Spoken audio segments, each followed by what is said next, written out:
ಎಲ್ಲರಿಗೂ ನಮಸ್ಕಾರ. ಇವತ್ತು ನಮ್ಮ ಬೆಳಗಾವಿ ಜಿಲ್ಲೆ ಮಾಜಿ ಸೈನಿಕರ ಸಂಘಟನೆಗಳ ಮಹಾ ಒಕ್ಕೂಟದ ವತಿಯಿಂದ ಆಯೋಜಿಸಿರುವಂತಹ ಈ ಪತ್ರಿಕಾಗೋಷ್ಠಿಗೆ ಆಗಮಿಸಿದಂತಹ ಎಲ್ಲ ನಮ್ಮ ಪತ್ರಿಕಾ ಮಾಧ್ಯಮದವರಿಗೆ, ನಮ್ಮ ಸಂಘಟನೆಯ ಎಲ್ಲ ಪದಾಧಿಕಾರಿಗಳಿಗೆ, ಇವತ್ತು ಈ ಪತ್ರಿಕಾಗೋಷ್ಠಿಗೆ ಆಗಮಿಸಿದಂತಹ ಎಲ್ಲರಿಗೂ ನಾನು ನನ್ನ ವೈಯಕ್ತಿಕವಾಗಿ ನಮ್ಮ ಸಂಘಟನೆ ಪೂರ್ವಕವಾದಂತಹ ಸ್ವಾಗತವನ್ನು ಕೋರ್ತೀನಿ. ಇವತ್ತು ನಾವು ಈ ಒಂದು ಮಹತ್ವದ ಪತ್ರಿಕಾಗೋಷ್ಠಿಯನ್ನು ಆಯೋಜಿಸಲು ಕಾರಣ ಏನಂತಂದ್ರೆ, ಕಳೆದ ಮೇ 14ರಂದು ಜಿಲ್ಲಾಡಳಿತ ಬೆಳಗಾವಿಯ ಶಿವಂ ಅಸೋಸಿಯೇಟ್ನ ಮೇಲೆ ಮಾಡಿದಂತಹ ದಾಳಿಯಲ್ಲಿ ಶಿವಂ ಅಸೋಸಿಯೇಟ್ನಲ್ಲಿ ಸಾಕಷ್ಟು ಜನ ತಮ್ಮ ಹಣವನ್ನು ಹೂಡಿಕೆ ಮಾಡಿದ್ದಾರೆ ಅನ್ನುವಂತಹ ಒಂದು ವಿಷಯ ಮಾಧ್ಯಮಗಳ ಮೂಲಕ ನಮಗೆ ಗೊತ್ತಾಗಿದ್ದು, ಈ ಒಂದು ಪ್ರಕರಣದಲ್ಲಿ ನಮ್ಮ ಮಾಜಿ ಸೈನಿಕರು ಸಾಕಷ್ಟು ಸಂಖ್ಯೆಯಲ್ಲಿ ತಮ್ಮ ಹಣವನ್ನು ಹೂಡಿಕೆ ಮಾಡಿದ್ದಾರೆ ಅನ್ನುವಂಥ ವಿಷಯ ನಮಗೆ ಗೊತ್ತಾಗಿದೆ.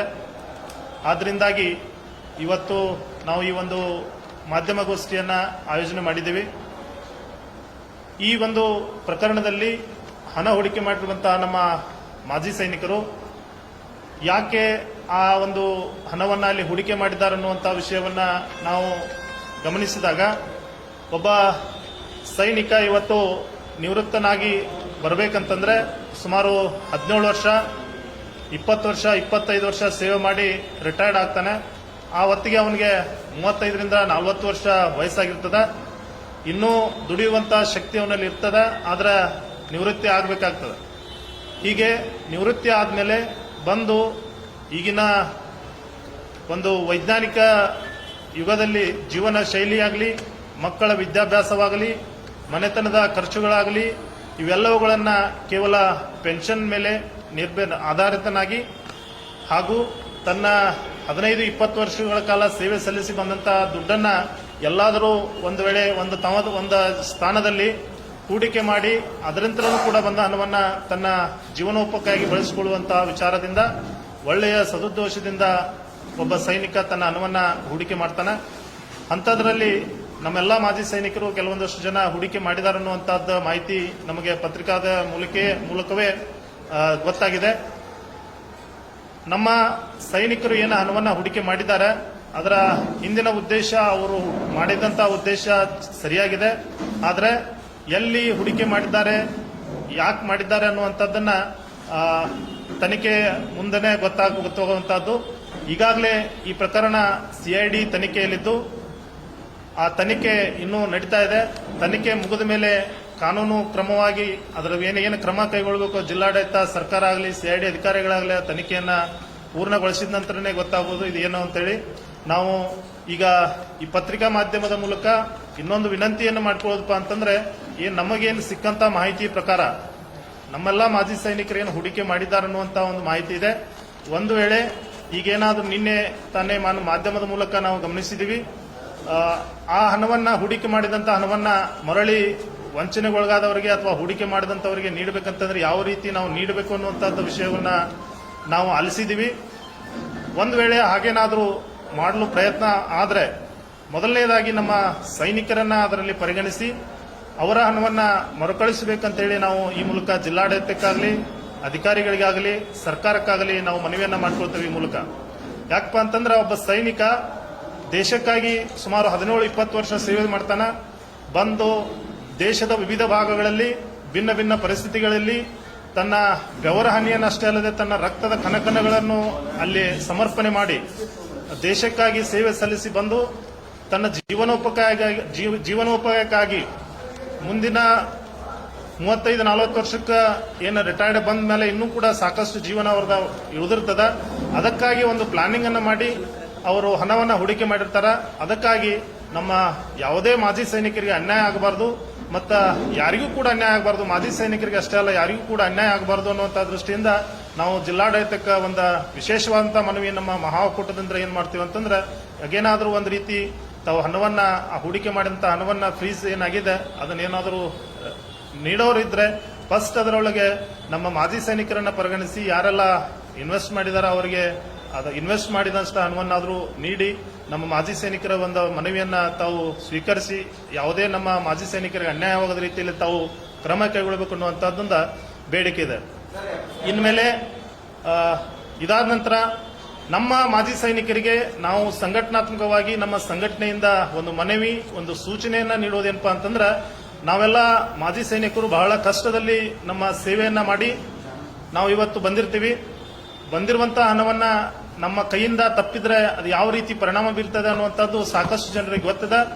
ಅದಕ್ಕಾಗಿ ತಾವು ತಮ್ಮ ಹಣವನ್ನ ಎಲ್ಲೇ ಆದರೂ ಹೂಡಿಕೆ ಮಾಡಬೇಕಂತಂದ್ರೆ ಕಾನೂನುಬದ್ಧವಾಗಿರುವಂತಹ, ಕಾನೂನಿನ ಚೌಕಟ್ಟಿನಲ್ಲಿರುವಂತಹ ನ್ಯಾಷನಲೈಸ್ಡ್ ಬ್ಯಾಂಕ್ಗಳಲ್ಲಾಗಲಿ ಅಥವಾ ಇನ್ನೂ ಸಾಕಷ್ಟು ವೇದಿಕೆಗಳಿದಾವೆ ಹಣವನ್ನು ಹೂಡಿಕೆ ಮಾಡಲು. ಅಲ್ಲಿ ತಾವು ಹಣವನ್ನು ಹೂಡಿಕೆ ಮಾಡಿ ಯಾವುದೇ ಏನೋ ಗೊತ್ತಿಲ್ಲದೆ ಊಹಾಪೋಹಗಳಿಗೆ ಒಳಗಾಗಿ ತಮ್ಮ ಅತ್ಯಮೂಲ್ಯವಾದಂತಹ ಹಣವನ್ನ, ತಮ್ಮ ಇಡೀ ಜೀವನವನ್ನೇ ಆ ಹಣದ ಮೇಲೆ ನಾವು ನಿರ್ಭೀತರಾಗಿರ್ತೀವಿ, ಅಂತ ಹಣವನ್ನ ಸಿಕ್ಕ ಸ್ಥಳಗಳಲ್ಲಿ ತಾವು ಇನ್ವೆಸ್ಟ್ ಮಾಡಬಾರ್ದು, ಹೂಡಿಕೆ ಮಾಡಬಾರ್ದು ಅನ್ನುವಂಥ ಮನವಿಯನ್ನ ಇವತ್ತು ನಾವು ನಮ್ಮ ಮಹಾ ಒಕ್ಕೂಟದಿಂದ ನಮ್ಮೆಲ್ಲ ಮಾಜಿ ಸೈನಿಕರಿಗೆ ತಿಳಿಸಲಿಕ್ಕೆ ಇಷ್ಟಪಡ್ತೀವಿ ಸರ್.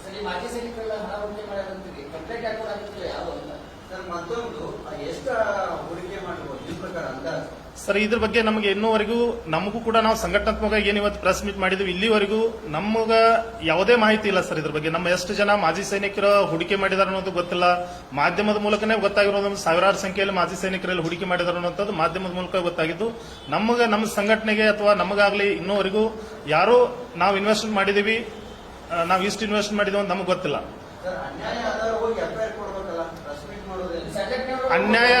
ಅನ್ಯಾಯ ಆಗಿದೆ ಅನ್ನೋದಕ್ಕೆ ಸರಿ ಸಂಘಟನೆ ಕೊಡಕ್ ಸರ್. ಈಗ ಸಂಘಟನೆಯಲ್ಲಿ ನಮಗೆ ಇನ್ನೋವರೆಗೆ ನಮಗೂ ಕೂಡ ಯಾರು ಬಂದು ಹೇಳಿಲ್ಲ ಸರ್. ಮಾಧ್ಯಮದಲ್ಲಿ ಈಗಾಗಲೇ ನಾವು ವರದಿಯನ್ನು ನೋಡಿದೀವಿ. ಫಸ್ಟ್ ದಿನ ಏನು ಇದಾಗಿತ್ತು ಅವಾಗನ ಮಾಧ್ಯಮದವರು ಹೇಳಿದಾರೆ ಸಂಘಟನೆಯಲ್ಲಿ ಸಾಕಷ್ಟು ಜನ ಮಾಜಿ ಸೈನಿಕರು ಇದರ ಮೇಲೆ ಹೂಡಿಕೆ ಮಾಡಿದ್ದಾರೆ ಅಂತೇಳಿ. ಅದೇ ಆಧಾರದ ಮೇಲೆ ಇದು ಬಹಳಷ್ಟು ಚರ್ಚೆ ಒಳಗಾಗಿದೆ ಈ ವಿಷಯ. ಇಡೀ ರಾಜ್ಯದಲ್ಲೇ ಚರ್ಚೆ ಇದೆ, ಇಡೀ ದೇಶದಲ್ಲೇ ಚರ್ಚೆ ಇದೆ. ಹಾಗಾಗಿ ನಮ್ಮ ಮಾಜಿ ಸೈನಿಕರು ಎಷ್ಟು ಮಾಡಿದಾರೋ ಏನ್ ಮಾಡಿದಾರೋ ಅದು ಗೊತ್ತಿಲ್ಲ. ಬಟ್ ಮಾಡಿದ್ರೆ ಆ ರೀತಿ ನಮ್ಮ ಸೈನಿಕರನ್ನ ಪರಿಗಣಿಸ್ರಿ ಅನ್ನುವಂತ ಉದ್ದೇಶದಿಂದ ನಾವು ಸಂಘಟನಾತ್ಮಕವಾಗಿ ಈ ಕ್ರಮವನ್ನ ಮಾಡತ್ತೇವೆ ಸರ್. ನಮಗೂ ಕೂಡ ಕೆಲವೊಂದು ಮಾಧ್ಯಮದ ಮೂಲಕ ನಾವು ಕೇಳಿದ್ದು ಏನಪ್ಪಾ ಅಂತಂದ್ರೆ, ಇದುವರೆಗೆ ಅವರು ಯಾರಿಗೂ ಕೂಡ ಪ್ರತಿಯೊಂದು ಯಾವುದೋ ತಿಂಗಳಲ್ಲಿ ಅವ್ರು ಮಿಸ್ ಮಾಡದೆ ದುಡ್ಡನ್ನ ಕೊಡ್ತಾ ಇದಾರೆ ಅನ್ನುವಂತ ಮಾಹಿತಿ ಇದೆ ಸರ್. ಹಾಗಾಗಿ ಅವ್ರು ಎಷ್ಟು ವರ್ಷದಿಂದ ನಡೆಸ್ತಾ ಇದಾರೋ ಏನ್ ಮಾಡ್ತಾ ಇದಾರೋ ಗೊತ್ತಿಲ್ಲ. ಕಳೆದ 10-15 ವರ್ಷದಿಂದ ಸಂಸ್ಥೆ ನಡೀತಾ ಇದೆ ಅನ್ನುವಂಥದ್ದು ಮಾಹಿತಿ ಇದೆ. ಅಲ್ಲಿಂದ ಇಲ್ಲಿವರೆಗೂ ಕೂಡ ಇವತ್ತಿನವರೆಗೂ ಕೂಡ ಯಾರಿಗೂ ತಪ್ಪಿಸದ್ಲೆ ಹಣ ಕೊಟ್ಟಿದ್ದಾರೆ ಅನ್ನುವಂಥದ್ದು ಗಮನಕ್ಕೆ ಬಂದಿದೆ. ಆದ್ರೆ ಅದು ಎಲ್ಲಿಂದ ಬರ್ತಾ ಇದೆ, ಹೇಗೆ ಬರ್ತಾ ಇದೆ ಅನ್ನುವಂಥದ್ದು ಮುಖ್ಯ ಆಗ್ತದೆ. ಅದನ್ನ ನಾವು ಮಾಜಿ ಸೈನಿಕರು ಗಮನಿಸಿ ಮುಂದಿನ ದಿನಮಾನಗಳಲ್ಲಿ ನಾವು ಕ್ರಮ ಕೈಗೊಳ್ಳಬೇಕು. ಹಾ ಸರ್, ಚೀಟಿಂಗ್ ಆಗಿಲ್ಲ ಅನ್ನೋದಕ್ಕೆ ಇನ್ನು ನಮ್ಮ ಗಮನಕ್ಕೆ ಯಾವುದೇ ಇಲ್ಲ. ಈಗಾಗಲೇ ಸಿಐಡಿ ತನಿಖೆಯಲ್ಲಿದೆ. ತನಿಖೆ ಮುಗಿದ ಮೇಲೆ ಗೊತ್ತಾಗೋದು ಚೀಟಿಂಗ್ ಆಗಿದೆ, ಮೋಸ ಆಗಿದೆ, ವಂಚನೆ ಆಗಿದೆ ಅನ್ನುವಂಥದ್ದು ಪ್ರಕರಣದ ತನಿಖೆ ಮುಗಿದ ಮೇಲೆ ಗೊತ್ತಾಗೋದು ಸರ್. ಸರ್, ನಾವು ಯಾರಿಗೂ ಭೇಟಿಯಾಗಿಲ್ಲ. ನಿನ್ನೆ ಇದನ್ನು ಪತ್ರಿಕಾಗೋಷ್ಠಿಯನ್ನು ನಡೆಸಬೇಕಂತ ಹೇಳಿ ನಾವು ಏನು ನಿನ್ನೆ ಕಮಿಷನರ್ ಸರ್ ಭೇಟಿಗೆ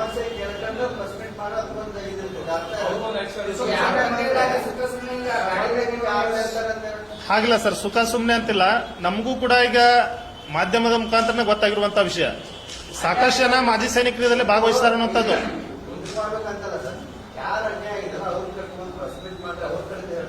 ಅನ್ಯಾಯ ಆಗೈತೆ ಅಂತ ಹೇಳ ಸರ್. ಈಗ ಯಾರು ಅನ್ಯಾಯ ಆಗೈತೆ ಅಂತ ಬಂದಿಲ್ಲ. ಆದ್ರೆ ಇದರ ತನಿಖೆ ಆಗೋ ಮಟ್ಟ ಇದನ್ನು ಯಾರು ಏನ್ ಮಾಡಬಾರ್ದಂತ ಎಲ್ಲರೂ ಸುಮ್ಕದಾರ. ಮತ್ತೆ ಅವ್ರಿಗೆ ಸರಿಯಾಗಿ ದುಡ್ಡು ಕೊಡ್ತಾ ಇದಾರೆ ಅನ್ನುವಂತ ಮಾಹಿತಿ ಇದೆ ಸರ್. ಇಲ್ಲಿವರೆಗೂ ಸರಿಯಾಗಿ ದುಡ್ಡು ಕೊಡ್ತಾ ಇದಾರೆ ಅನ್ನೋ ಮಾಹಿತಿ ಇದೆ. ಯಾರೂ ಪ್ರಕರಣ ದಾಖಲಿಸಿ ಮಾಡಿಲ್ಲ ಅನ್ನುವಂಥದ್ದು ಎಲ್ಲರಿಗೂ ಗೊತ್ತಿದೆ. ಅದು ತಮಗೂ ಗೊತ್ತು, ನಮಗೂ ಗೊತ್ತು.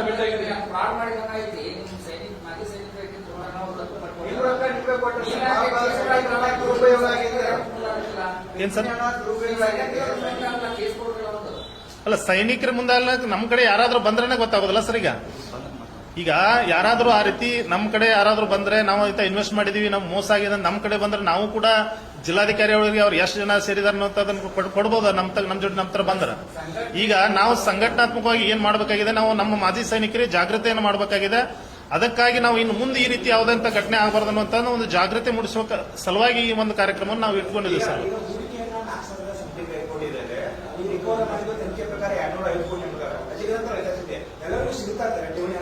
ಸರ್, ಅದು ಈಗ ತನಿಖೆ ಮುಗಿದ ಮೇಲೆ ಅದರ ಏನ ಅಧಿಕಾರಿಗಳು ಅದಕ್ಕೆ ಏನ ಆಯೋಜನೆಗೊಂಡಿದ್ದಾರೆ ಅವ್ರ ಮೂಲಕನೇ ಗೊತ್ತಾಗೋದು ಸರ್. ಇದು ನಮಗೆ ಗೊತ್ತಾಗೋದಿಲ್ಲ.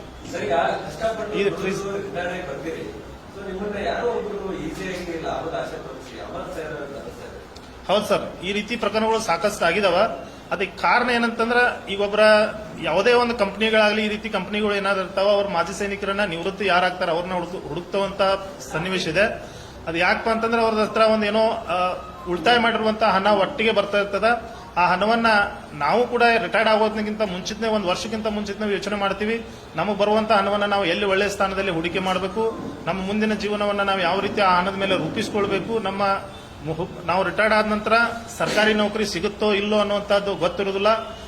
ಕೇವಲ 8-10 ಸಾವಿರ ರೂಪಾಯಿಗಳಿಗಾಗಿ ನಾವು ಇವತ್ತು ಸೆಕ್ಯೂರಿಟಿ ಗಾರ್ಡ್ಗಳಲ್ಲಿ ಇನ್ನಿತರ ಪ್ರೈವೇಟ್ ಸೆಕ್ಟರ್ಗಳಲ್ಲಿ ನಮ್ಮ ಮಾಜಿ ಸೈನಿಕರು ಇವತ್ತು ಸೇವೆಯನ್ನು ಮಾಡ್ತಿರ್ತಾರೆ. 35-45 ವರ್ಷಕ್ಕೆ 20 ಸಾವಿರ 25 ಸಾವಿರ ಪೆನ್ಷನ್ ಮೇಲೆ ಅವರ ಕೆಲಸ ನಡೆಯೋದಿಲ್ಲ.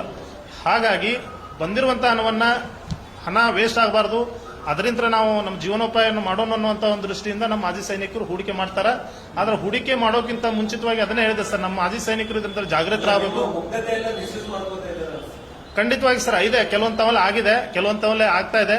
ಅದೆಲ್ಲ ಆಗಬಾರ್ದು ಅನ್ನುವಂಥದ್ದು ಹಿತದೃಷ್ಟಿಯಿಂದಲೇ ನಾವು ಇವತ್ತು ಈ ಪತ್ರಿಕಾಗೋಷ್ಠಿಯನ್ನ ಮಾಡಿದೀವಿ. ಮುಖ್ಯವಾಗಿ ಇದು ನಮ್ಮ ಮಾಜಿ ಸೈನಿಕರಿಗೆ ಮೂಲಕ ನಾವೇನು ಹೇಳ್ತೀವಿ, ತಮ್ಮ ಹಣವನ್ನ ತಾವೇನಾದರೂ ಮುಂದಿನ ದಿನಮಾನಗಳಲ್ಲಿ ತಾವು ಹೂಡಿಕೆ ಮಾಡೋರಿದ್ರೆ ನ್ಯಾಷನಲೈಸ್ ಬ್ಯಾಂಕ್ಗಳಲ್ಲಿ ಅಥವಾ ಇನ್ನಿತರ ಕಾನೂನುಬದ್ಧವಾದ ಚೌಕಟ್ಟಿನಲ್ಲಿರುವಂತಹ ಸಂಸ್ಥೆಗಳಲ್ಲಿ ತಾವು ಹಣವನ್ನು ಹೂಡಿಕೆ ಮಾಡಿ ತಮ್ಮ ಹಣಕ್ಕೆ ತೊಂದರೆ ಆಗೋ ರೀತಿ ತಾವು ಇಟ್ಕೋಬೇಕಂತೇಳಿ ನಾವು ಮಾಧ್ಯಮದ ಮೂಲಕ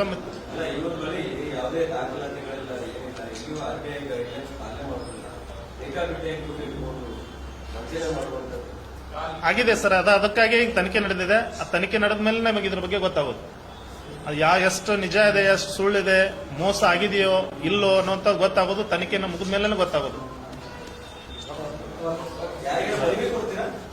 ಮನವಿ ಸರ್, ನಾವು ಮಾನ್ಯ ಜಿಲ್ಲಾಧಿಕಾರಿಗಳಿಗೆ ಮನವಿ ಕೊಡಬೇಕನ್ನು ಅನ್ಕೊಂಡಿದೀವಿ. ಆದ್ರೆ ನಮ್ಮ ಕಡೆನೂ ಇದುವರೆಗೂ ಯಾರೂ ಮಾಜಿ ಸೈನಿಕರು ಬಂದಿಲ್ಲ. ನಮಗಿದೆ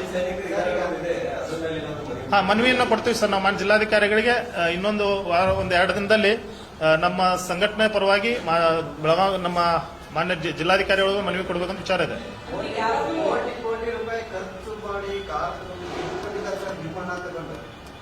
ಸರ್, ಅದ್ರ ಬಗ್ಗೆ ತನಿಖೆ ನಡೀತಾ ಇದೆ. ಅದು ಕೊಟ್ಟದ್ದು ನಿಜಾನೋ ಸುಳ್ಳೋ ಗೊತ್ತಿಲ್ಲ. ಅದ್ರ ಬಗ್ಗೆ ತನಿಖೆ ಮುಗಿದ ಮೇಲೆ ಎಲ್ಲರಿಗೂ ಗೊತ್ತಾಗ್ತದೆ, ನಮಗೂ ಅದ್ರ ಮೇಲೆ ಹೋಗುವಾಗ ಗೊತ್ತಾಗೋದು. ಇಲ್ಲ ಸರ್, ಇದುವರೆಗೆ ನಮ್ಮನ್ನು ಯಾರೂ ಭೇಟಿಯಾಗಿಲ್ಲ. ಆದ್ರೆ ಈ ವಿಷಯ ಏನು ಬಹಳಷ್ಟು ಚರ್ಚೆಯಲ್ಲಿರೋದ್ರಿಂದ ನಾವು ನಮ್ಮ ಸೈನಿಕರನ್ನ ಇನ್ನು ಮುಂದೆ ಆದರೂ ಜಾಗೃತಿಗೊಳಿಸುವಂತ ಉದ್ದೇಶದಿಂದ ನಾವು ಪ್ರೆಸ್ ಮೀಟ್ ಮಾಡಿದ್ವಿ. ಹೊರತಾಗಿ ಅದು ಮಾಡಿದ್ದು ತಪ್ಪು, ನಮ್ಮ ಮಾಜಿ ಸೈನಿಕರು ಮಾಡಿದ ತಪ್ಪು, ಪರ ವಿರೋಧ ಯಾವುದೂ ಇಲ್ಲ. ಇಲ್ಲಿ ಯಾರೂ ಭೇಟಿಯಾಗಿಲ್ಲ ಸರ್. ಓಕೆ ಸರ್, ಧನ್ಯವಾದ.